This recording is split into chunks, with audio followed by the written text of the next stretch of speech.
Fadila Diana dari IDN Times. Saya reporter untuk kanal ekonomi di IDN Times, Pak. Pak, untuk tidak membuang waktu karena Bapak juga mau meeting, saya boleh langsung mulai ya Pak ya. Pemerintah awalnya menerapkan kebijakan subsidi untuk menekan harga minyak goreng.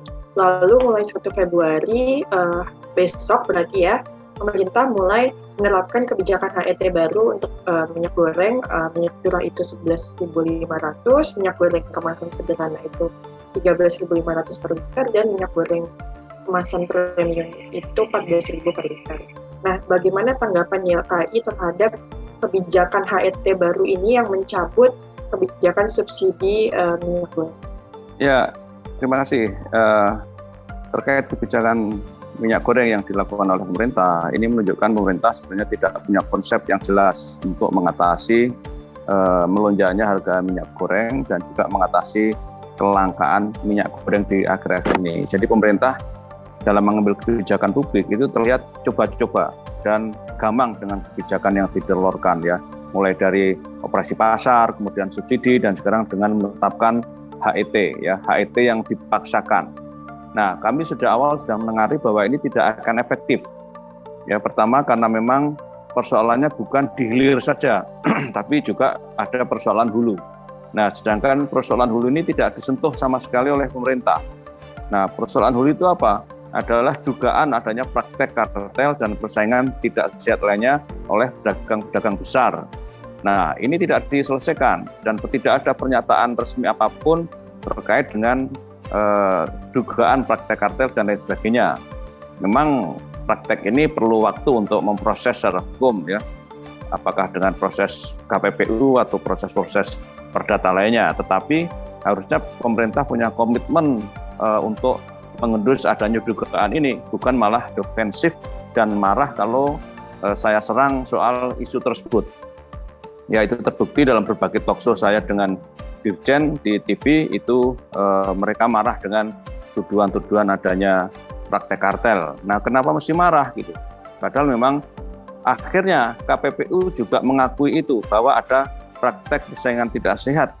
Nah, ini kan artinya ada hal yang disembunyikan terkait dengan praktek persaingan tidak sehat, apakah dengan kartel, oligopoli, dan lain sebagainya. Jadi apa yang dilakukan pemerintah harusnya menyisir dari sisi hulu dan juga hilir. Nah, hilir ini yang saya tengarai dari praktek selama ini memang apa yang ditetapkan pemerintah dengan HET, ini HET yang dipaksakan. Ya, mengapa dipaksakan? Karena para pedagang pasar misalnya atau juga Aprindo mengatakan bahwa harga yang ditetapkan pemerintah dengan Rp14.000 dan seterusnya sesuai dengan varian yang ada itu harga yang tidak rasional ya. Makanya ada sinyalemen bahwa ini bukan HPP yang sebenarnya tapi harga pemaksaan pemerintah. Ya, ini yang saya kira harusnya pemerintah mengevaluasi apa yang ditelurkan dengan kebijakan-kebijakan yang ada tersebut. Oke Pak, masih membahas terkait HET ini Pak. Tadi yang terkait adanya praktik kartel itu akan saya bahas. Jadi Pak, tapi apakah sebenarnya kebijakan HET ini sudah memihak konsumen belum sih Pak? Karena kan sempat lama itu Pak pembahasan terkait harga minyak goreng di Malaysia itu justru lebih murah. 8.500 per liter. Kalau ya justru ini satu ironi ya, karena kalau kita bandingkan dengan Malaysia di satu sisi dan di sisi lain kita sebagai penghasil CPO terbesar di dunia dengan 43 juta ton per tahun, mestinya itu kan harusnya konsumen di Indonesia itu mendapatkan harga minyak goreng yang lebih murah, minyak goreng yang terjangkau. Kenapa? Karena komoditas utama yang dihasilkan adalah komoditas yang dihasilkan dari perut bumi Indonesia. Kita sebagai eksportir, kecuali kita sebagai importir yang harus mengikuti harga pasar. Nah, ini kan kita sebagai eksportir yang seharusnya logikanya adalah harganya lebih murah karena dihasilkan dari budidaya tanaman di Indonesia. Tapi untuk penerapannya sendiri apakah bisa merata Pak kalau dari penilaian YLKI? Merata bagaimana maksudnya? HET ini Pak di seluruh Indonesia? Karena kan kalau di pasar mungkin masih sulit untuk penerapannya, apalagi di warung-warung. Tapi Ya, kan tentu harapannya bisa saja harus dengan pertimbangan-pertimbangan tertentu ketika pemerintah menetapkan HET itu, HET di Jawa Bali atau luar Jawa Bali, mestinya logikanya berbeda, kecuali kemudian pemerintah menetapkan HET itu kemudian subsidinya berbeda-beda di masing-masing daerah. Ini kan HET ini kan karena intervensi dari sisi subsidi tadi, sama seperti misalnya pemerintah menetapkan harga BBM di seluruh Indonesia, kan harganya sama ya, sepanjang dibeli di SPBU maka harganya sama dari Aceh sampai Papua. Tapi kalau sudah di luar SPBU ya harganya berbeda-beda. Nah, mestinya pemerintah juga punya formulasi untuk membuat harga yang rasional bagi pelaku usaha dan rasional bagi konsumen. Nah, itu yang harusnya menjadi catatan begitu. Pak, ini terkait keluhan banyaknya stok minyak goreng yang kosong, terutama di minimarket yang memang jangkauannya itu lebih terjangkau untuk masyarakat lokasinya gitu ya Pak, dibandingkan harus ke supermarket ataupun hypermarket.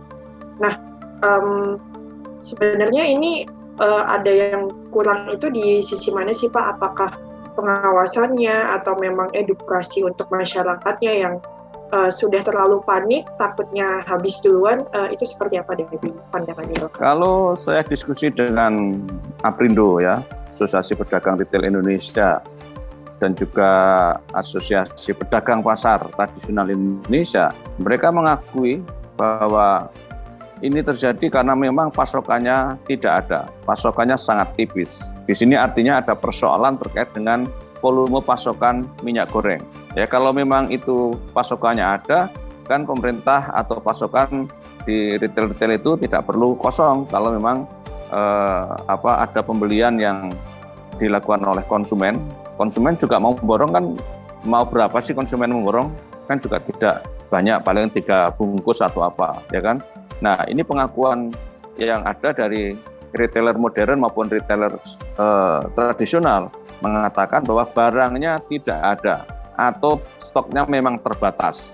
Yang kami jual pun ya terbatas, sehingga kalau dibeli oleh konsumen dengan jumlah yang agak lebih banyak menjadi cepat habis. Jadi inti persoalannya adalah barangnya itu tidak ada atau volumenya minimalis dibanding hari-hari sebelumnya gitu. Dengan adanya kebijakan domestic market obligation, apakah harapannya akan seperti apa nih Pak? Ya, ini memang satu hal yang positif ya, adanya DMO, Domestic Market Obligation, dan DPO, Domestic Price Obligation. Itu saya kira satu instrumen untuk menetralisir dari sisi hulu. Tetapi ini menurut saya terlambat ya, terlambat dalam arti seharusnya ini ditetapkan sejak kita menjadi pedagang besar sawit ya, sama seperti sektor batubara. Sektor batubara kan juga ditetapkan adanya DMO dan juga DPO. Tapi kenapa urusan minyak goreng ini ditetapkan baru-baru ini setelah kita desak ya, YLKM mendesak agar adanya DMO untuk CPO. Nah, ini yang saya kira di satu sisi memang ini satu solusi, tetapi untuk mengatasi saat ini ya solusinya harus solusi hilir, ya, dalam arti pemerintah harus melakukan penegakan hukum baik di hulu maupun hilir. Ya, misalnya ada pelaku usaha yang menimbun ataupun distributor yang menimbun, maka harus ada penegakan hukum dari sisi perdata dan juga pidana misalnya. Sehingga gunakanlah undang-undang perdagangan ataupun undang-undang perlindungan konsumen, karena minyak goreng adalah satu komoditas yang dikategorikan sebagai komoditas strategis dan komoditas penting. Jadi para pelaku usaha tidak boleh melakukan penimbunan dengan jumlah yang melebihi batas rasio. Berarti Kemendak perlu meningkatkan koordinasinya lagi dengan Satgas Pangan ya Pak ya? Ya, bukan hanya koordinasi, tapi ini harus ada sinergi yang kuat antara Kemendak, Satgas Pangan, dan juga Polri. Ya, karena aspek-aspek pidana harus menggunakan tangan Polri. Dan periode-periode sebelumnya kan seperti itu. Kenapa dalam hal ini belum ada upaya-upaya yang sifatnya selain kebijakan juga ada aspek perdata dan juga aspek pidana. Ya, kenapa saat ini pemerintah seperti melempem di dalam upaya melakukan intervensi kebijakan gitu. Pak, terkait tadinya penimbunan itu sebenarnya YLKI sudah ada, maksudnya kartel itu YLKI sudah ada laporan-laporan belum sih Pak, ataupun ada keluhan-keluhan dari konsumen yang diterima oleh YLKI? Ya, kalau konsumen kan tentu saja YLKI banyak menerima keluhan dari konsumen, tapi kan konsumen mengeluh dari sisi hilir, di mana sebagai end user konsumen mendapatkan dampak harga yang mahal dan kelangkaan.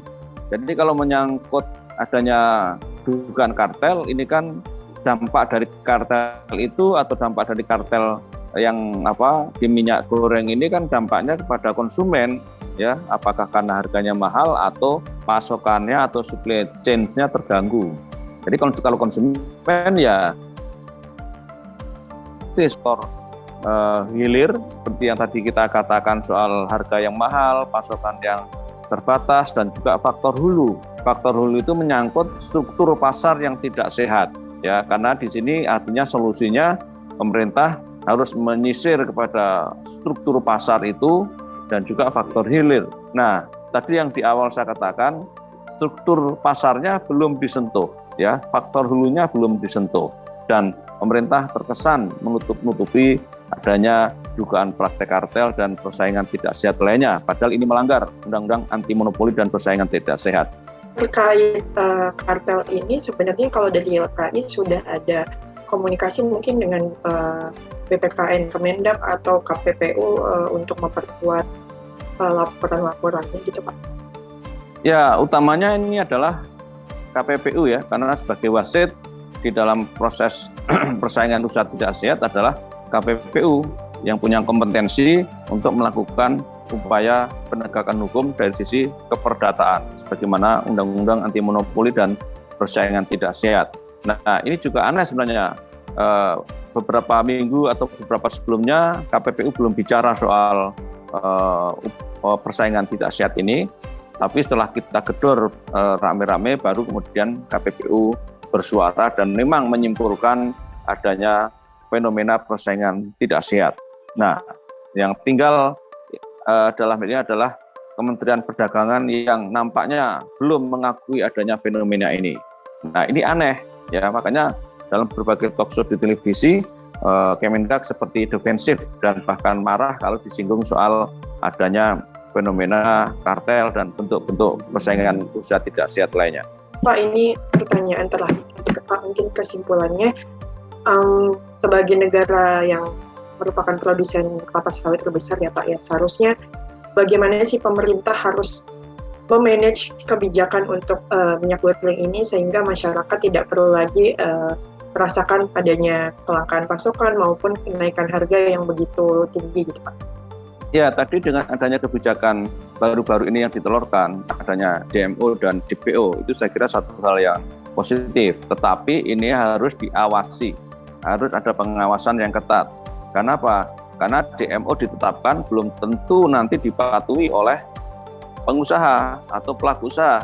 Jadi kalau tidak ada kepatuhan atau ada pihak-pihak yang melanggar terhadap DMO, maka pemerintah harus melakukan sanksi kepada pihak-pihak yang melanggar itu.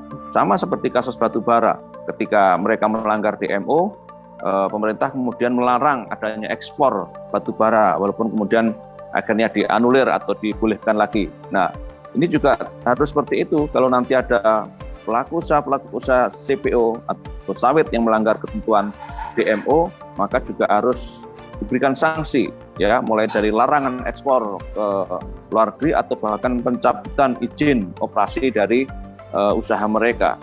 Dan juga ketika dia melanggar DPO, Domestic Price Obligation. Jadi ini kebijakan bagus walaupun terlambat, tetapi tidak akan ada artinya nanti dengan pengawasan yang kuat dan sanksi yang kuat bagi pihak-pihak yang melanggar.